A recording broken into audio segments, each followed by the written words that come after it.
Hello world, welcome back to Razor RC. I wanted to shoot a video today talking about 5 ways to figure out how to improve the setup on your RC car. So this is mainly applying to race kits, stuff you're going to drive at the racetrack, not so much bashing or crawling or that kind of thing, but I thought I'd shoot kind of more of an introductory video talking about how to improve the setup on your RC car.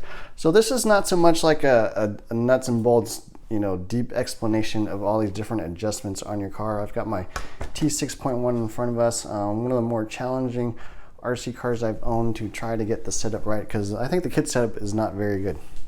But I wanted to talk more at a high level, just overall. Let's say you're new to RC, you built your first kit, it's not driving the way you think it should, so what do you do and where do you go from here? So 5 things to kind of help you with your setup journey, I guess you would say it.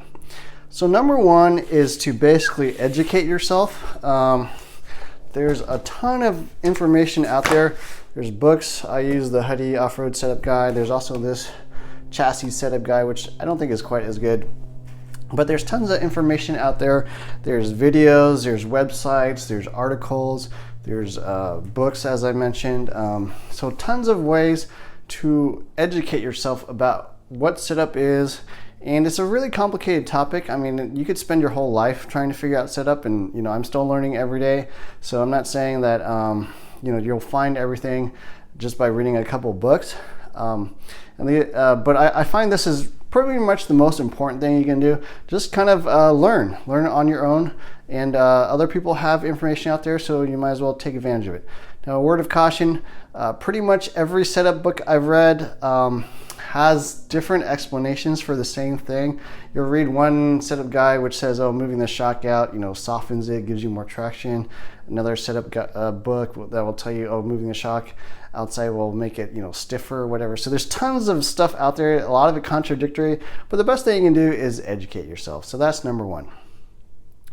The second thing I think that is important is to basically just try these things. So you'll read a book and it'll tell you different things about, down stops or toe, all those different things. And the second best, most important thing you can do is just try them out. Find some time where you can go out to the track and just do some testing. This is actually my favorite part of RC. I'm not huge into actual racing, but I love doing setup and making improvements to my car just with the adjustments that are available. And if you can spend a couple hours at the track just trying different things, trying different shock oils, trying different springs, whatever, and then seeing what it actually does to the car, I think you'll learn a ton about how the different adjustments make a difference when you're actually driving. So that, I think, is the second most important thing you do. Educate yourself and then try those adjustments and changes out there on the track. The third thing that I think is important and helpful, and it's probably the one that actually most people use, is to look at setup guides. So there are, most major manufacturers will have pro racers providing setup sheets. One of my favorites is Frank Root. I find his setup style matches my own driving style a little better than some of the other pros.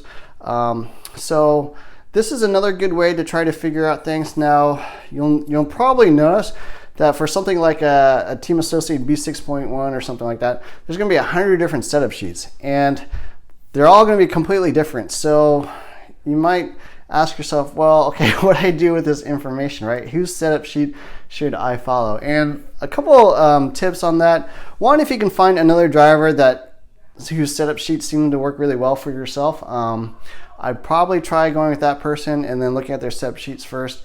The second thing that I found very helpful is if everybody tends to use the same adjustments, like say everyone's running the battery in a particular location, or they're always running a brass C-block, or they're always running, like 80% of them are running the same rear springs or something like that. That's a good indication that probably you should start with that. There's so many adjustments on this RC car, so that if you can get some of those variables kind of nailed down and set so you don't have to worry about them, that'll help you a lot with sort of eliminating the problems. Let's say you're not getting enough rear traction, but everyone's running this certain spring.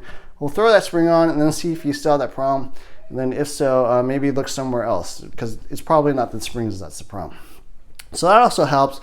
A third thing is if a team actually says, hey, we just published this new setup that we think is really good, go try it out. Well, that's a big hint that you should probably try that setup, or at least look at that setup. So For example, Techno had a kit set up with their EB410. It was okay, not particularly good, not particularly bad, but quickly thereafter, I think a couple months later, they released like their standard indoor clay setup, and they said, everyone go try that. And I tried it, and it was really, really good. So that's another big clue that a setup sheet that is out there, you want to try it and give it a shot. So setup sheets is kind of another big way. I don't recommend just blindly following setup sheets in general, but look for patterns. Try to find a driver whose setup sheets seem to work for you, and then also look for setups that teams actually recommend. So that's number 3. The fourth suggestion I have is to basically have someone at the track try out your RC car and see how it feels. So you might have an RC car that you feel like, it doesn't have enough steering, or not enough braking stability. There's all kinds of different problems or issues you might think you could have. But if you can get someone who's a little more experienced and have them drive your RC car and let them know what they think, you might actually learn quite a bit from that. It's not just them driving your car and giving you some feedback that might help, but also they can look at your setup, see if there's something they notice that's off. And I found a really good way to also find out more about my RC car and improve the setup. And then conversely, I also found it extremely helpful to drive someone else's car. So if you think someone else's car looks really dialed and looks like it's really fast, whatever, and they're willing to let you borrow it and drive their car, I also found that very useful. And it's not so much that you might learn something different, but where I found it helpful is that you don't necessarily always have a good reference point for what an RC car should feel like. So you may feel like your RC car has got a ton of rear traction, okay, and then you drive someone else and you're like, wow, this thing has even more rear traction. How are they doing that? So it kind of gives you a reference point for what an RC car is capable of.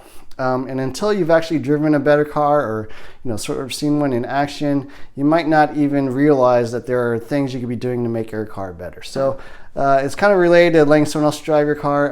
Also, if you can borrow their car, I found that very helpful. Now, some words of caution. At your local racetrack, there's going to be 50 guys who all think they're the greatest, who all think they have the best car. And it may be difficult to find the right people that can give you the right information. Fortunately, I know a couple guys at my local track whose opinion I trust, who are pretty good at setup, and who can usually point me in the right direction. So it's important to find those right people and not find people that are going to lead you astray. So a little bit of caveat there. So that's number 4 tip on how to improve the setup. And the last tip I'm going to suggest is something probably most people don't think about, but if aftermarket manufacturers all start coming out with a particular piece, it's probably a good indication that you might want to try that. So the best example I can give is something like the B6 came out with these aluminum steering arms out of the box. These are adjustable. They basically just mount right there on the steering hubs. And they released those, and I found that the B6 just didn't have enough sort of mid-corner steering, especially in really tight, small corners. And then something funny happened, within the next few months, a lot of people started making these +1 arms. So these were made by Shell, made by Avid, J Concepts made some, and then eventually even Team Associated released these +1 arms. So it was pretty much a clear sign that the aftermarket had figured out that the stock steering arms weren't really that good. Probably getting a different part, a different geometry would make the buggy a lot better. So that's kind of tip number 5. You don't see that a lot, but if you start seeing everyone start coming out with a particular part, then it's probably a good indicator that you'll want to look into getting those parts. So for example, on the T6.1, a local guy actually pointed out that the rear shock tower fluxed a lot, and he started running double shock towers on the rear. I found that also to be very helpful, so I'm running double shock towers. But I wouldn't be surprised if people start coming out with thicker rear shock towers, because the stock ones are a little flexy, kind of make the rear end kind of erratic and not particularly stable. So anyways, that's it. 5 tips on how to improve the RC car of your race kit, and then not so much the nuts and bolts, but kind of an approach, I think, that might help you especially if you're starting out in racing. So anyways, thanks for watching. Please like, subscribe to my channel. As always, give me a thumbs up if you like this video. Hit the add notifications button, and look for more videos soon.